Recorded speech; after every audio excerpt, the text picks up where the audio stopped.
Hello and welcome to episode 64 of the Anger Secrets podcast. I'm your host, Alastair Duhs. As you know, over the last 30 years, I have taught over 15,000 men and women to control their anger, master their emotions, and create calmer, happier, and more loving relationships. And the intention of this podcast is to share some of my knowledge with you and help you start your journey towards controlling your anger calmly, easily, and effectively. As always, I want to thank you for choosing to listen to this podcast. I know you have a lot of options out there, so it means a lot that you have decided to spend your time with me and the Anger Secrets community. Okay, well that said, let's start today's episode with a story. Many years ago, I was asked by a client of mine if I ever get angry. This client was a truck driver, and he was seeing me due to road rage issues. He drove a big truck, he said, and people all the time underestimated how long it took him to slow his truck down. As a result, he said, many times every day, another car would cut in front of his truck very closely.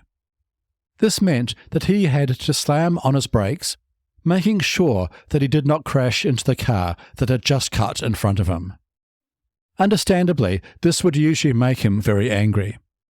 Once he got his truck under control, he told me, he would often tailgate the other driver, or honk his horn, or shout at them from inside his cab, and basically do whatever he could to let the other driver know how dangerous what they had just done was.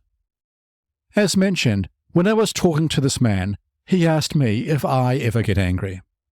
I had to think about this question for a moment or two. Then I said no, which is true.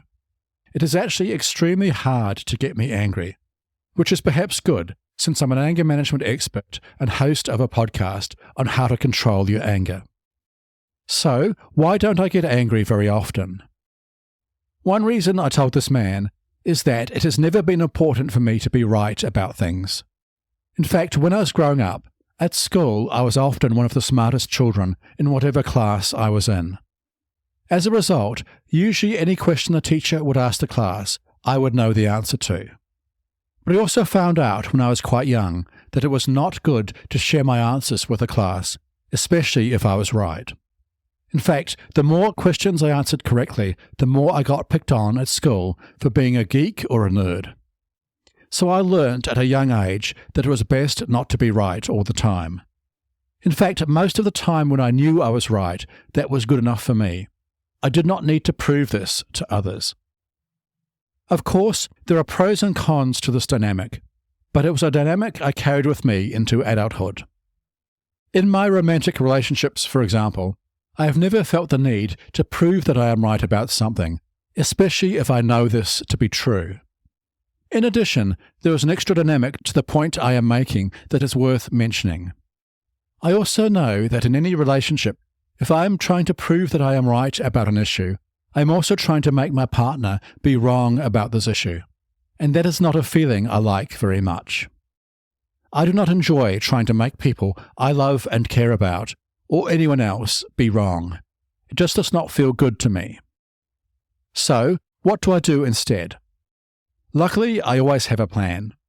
If an argument is starting with my partner or anyone else, and I notice that I am trying to prove that I am right and they are wrong, I try to stop arguing my point and try to understand their perspective.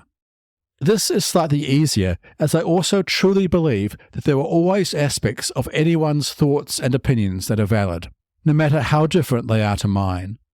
So most of the time, instead of trying to prove that I am right, I try to understand what the other person is saying and why they are saying it.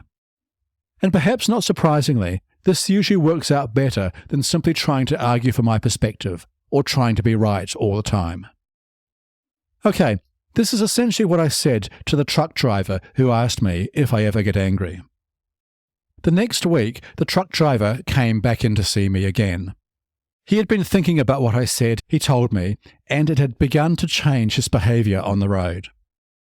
This week, he said, when someone would cut him off, instead of tailgating them or shouting at them, trying to prove how much they were in the wrong and he was in the right, he would just back off and let the car that cut in front of him have more space.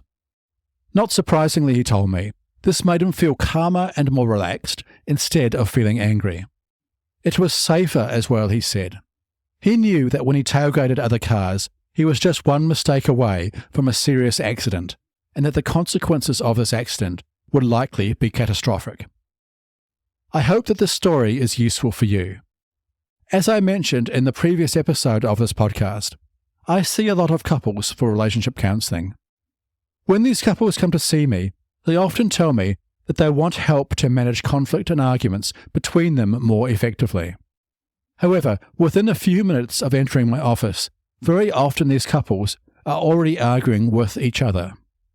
So, why are they arguing? The simple answer is that they both want to be right about the issue they are arguing about. This, of course, means that neither of them is really listening to the other person. Both of them are just trying to prove their point, instead of trying to understand where the other person is coming from. Predictably, this dynamic usually leads to more frustration, resentment, and anger within the relationship. So my message for you today is this. If you find yourself trying to be right all the time, stop and ask yourself why. Is it really that important for you to be right? Or would it be more beneficial if you focused on understanding other people and accepting the multitude of different perspectives we can all have? Another way of saying this is that being right may feel satisfying in the moment, but in the long run, it usually does more harm than good. So let go of the need to always be right, and you will find that your relationships become happier, healthier, and more loving. I hope that this episode has been useful for you. Remember too that if you are struggling with anger issues of any type, I can help you far more quickly and more effectively than you may think possible. If you are ready to take this first step in your anger management journey, visit my website at angersecrets.com and either schedule a free 30-minute anger assessment call with me today or download my free training on how to break the anger cycle. I look forward to helping you control your anger once and for all. Okay, thank you for listening to today's episode on the importance of stopping trying to be right all the time, and be sure to tune in to the next episode where I share why counselling or therapy will not help you with your anger issues. If you found this episode helpful, please follow this podcast or head over to your favourite podcast app and leave a rating and review. This will help other people struggling with anger to find and benefit from this show. Also, for help with your anger right now, visit my website angersecrets.com. And finally, remember, you can't control other people, but you can control yourself. I'll see you in the next episode. Take care. The Anger Secrets podcast is for general informational purposes only, and does not constitute the practice of counseling, psychotherapy, or any other professional health service. No therapeutic relationship is implied or created by this podcast.